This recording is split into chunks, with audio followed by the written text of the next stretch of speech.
តួពុកម៉ែបងប្អូនទាំងអស់គ្នានៅឆ្អិនហើយត្រីនិយាយទៅបងប្អូនសមុកកំងច្រើនមែនតែនត្រីងៀតរស់ប្រៃផ្អែមត្រីងៀតរស់ប្រៃប៊ីចេងមានអំបិល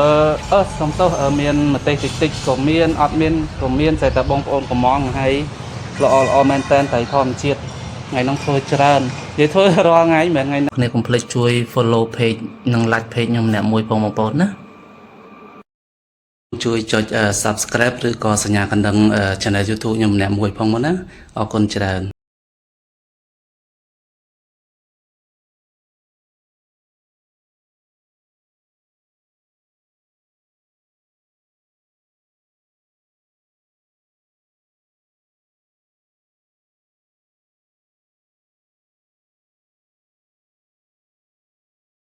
ហ្នឹងឯង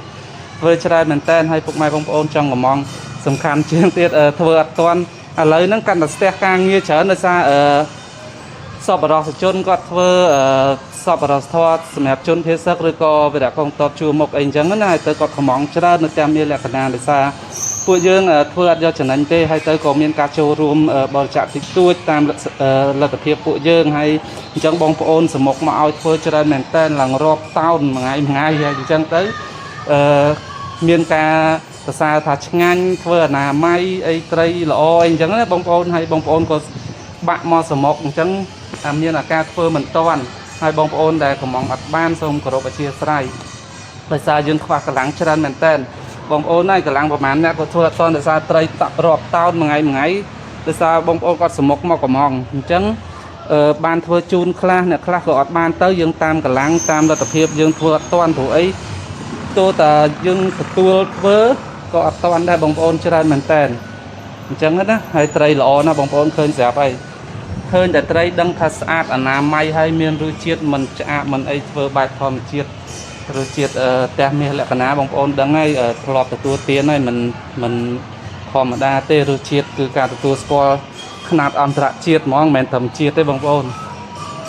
យកទៅដល់ណាមានគេឈ្មោះល្បីដល់នឹងគឺឆ្ងាញ់អនាម័យបងប្អូនច្រើនធ្វើច្រើនណាស់ស្អែកកាន់តែច្រើនទៀតអរគុណច្រើនបងប្អូនដែលគាំទ្រហើយអរគុណបងប្អូនសប្បុរសជនទាំងអស់ដែលបានជួយកំងជួយអីអញ្ចឹងទៅយើងជាម្ចាស់អ្នកធ្វើហ្នឹងបានចូលរួមចំណែកមួយភាគទូចអីអញ្ចឹងជាមួយបងប្អូនទាំងអស់គ្នាហើយក៏គោរពអធ្យាស្រ័យដល់សប្បុរសជនសប្បុរសធម៌ទាំងអស់ដែលគាត់បានមកកំងហើយយើងអត់បានធ្វើជូនដោយសារវាក៏ណាក៏ការងារច្រើនធ្វើអត់តាន់បុគ្គលិកធ្វើគ្នាអាណិតឡើងអស់ដៃអស់ជើងគ្រប់គ្នាមួយថ្ងៃមិនតិចទេណាបងប្អូនមួយថ្ងៃរាប់តោនណាព្រោះបងប្អូនដែលធ្វើសប្បុរសធម៌សមុកមកមែនតែនសមុក